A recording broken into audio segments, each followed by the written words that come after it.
Perkenalkan, nama saya Anggia Irani. Saya adalah salah satu mahasiswi aktif dari Universitas Maliko Saleh, jurusan Teknik Elektro, Stambu 2018. Di sini saya ingin membahas beberapa materi dari buku Sekaung bab 9. Tanpa berlama-lama lagi, saya akan memaparkan materi-materinya.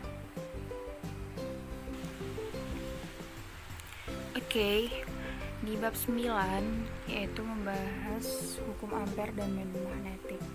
Di poin pertama, kita akan membahas hukum Biot-Savart, yang kedua hukum ampere, yang ketiga Carr, yang keempat rapat arus J dan divergensi kali H, yang kelima kerapatan fluks magnetik B, yang keenam potensial vektor magnetik A, dan yang ketujuh yaitu teorema Stokes. Yang pertama yaitu hukum Biot-Savart, yaitu kekuatan atau intensitas medan magnetik atau magnetic field strength diferensial 2 berasal dari elemen arus diferensial IDL. Medan tersebut berbanding terbalik dengan kuadrat jarak tak bergantung pada medium yang mengelilinginya dan arahnya diberikan oleh hasil kali silang IDL dan AR. Rumusnya yaitu DH sama dengan IDL dikali AR per 4VR kuadrat. H sama dengan integral IDL kali AR per 4VR kuadrat. Yang kedua yaitu hukum ampere, yaitu integral garis dari komponen H sepanjang lintasan tertutup adalah sama dengan besarnya yang dikitari lintasan itu. Rumusnya yaitu integral H dikali dl sama dengan IN. Untuk dapat memanfaatkan hukum ampere dalam menentukan H, haruslah ada simetri bertaraf C yang tinggi pada masalah yang dibahas. Dua syarat harus dipenuhi. Yang pertama, H harus bersifat normal atau tangensial pada setiap titik lintasannya. Yang kedua yaitu jika tangensial maka besarnya harus tetap. Yang ketiga yaitu hukum Carr, yaitu maka komponen Carr dalam arahan didefinisikan sebagai Carr A kali An sama dengan limit delta S mendekati 0 integral A kali dl per delta S.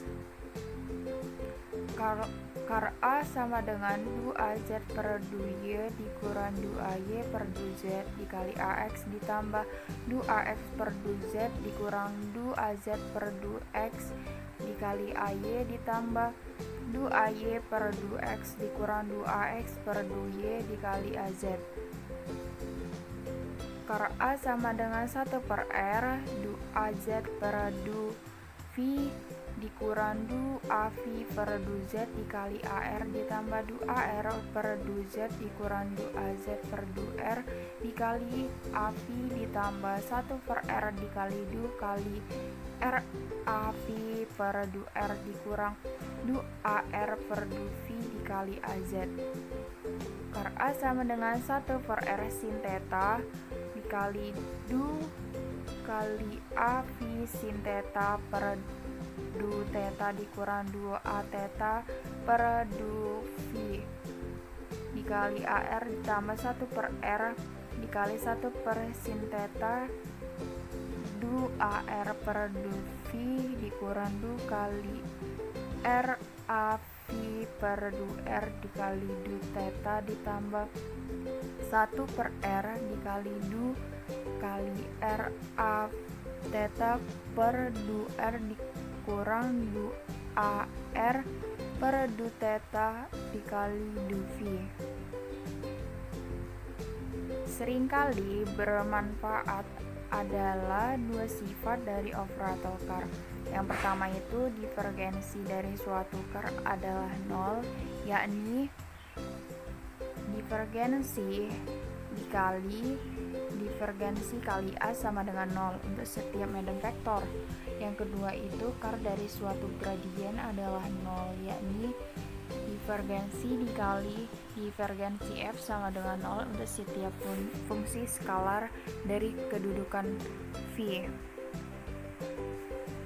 Oke, yang keempat yaitu rapat arus Y dan divergensi kali H. Rumusnya itu divergensi kali H sama dengan J.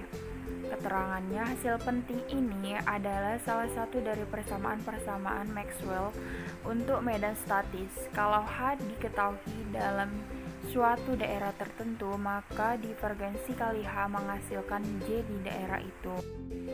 Oke, yang kelima yaitu kerapatan flux magnetik B. B sama dengan mu H, di mana mu sama dengan mu 0, mu R adalah permeabilitas medium tersebut. Satuan B adalah Tesla. Mu 0 sama dengan mu dikali 10 pangkat negatif 7. Mu R sama dengan suatu bilangan yang sangat dekat dengan 1 kecuali bahan ferromagnetik. Fluksi sama dengan integral S B ds. Tanda fluksi dapat positif atau negatif bergantung pada pilihan arah normal pada ds. Satuan flux tersebut adalah Weber atau Wb. Yang perlu kita ingat yaitu 1 Tesla sama dengan 1 Weber per meter kuadrat, 1 Henry sama dengan 1 Weber per ampere. Oke, yang keenam yaitu potensial vektor magnetik A. Pada mulanya, medan listrik E diperoleh dari konfigurasi muatan-muatan yang diketahui. Belakangan dikembangkan pengertian potensial V, di mana E kita lihat dapat diperoleh sebagai negatif dari gradiennya, yakni E sama dengan negatif divergensi V. Persamaan Lagrange kemudian memberikan cara memperoleh V dari pengetahuan besarnya potensial di perbatasan penghantar-penghantar. Demikian pula potensial vektor magnetik A yang didefinisikan sedemikian sehingga divergensi kali A sama dengan B.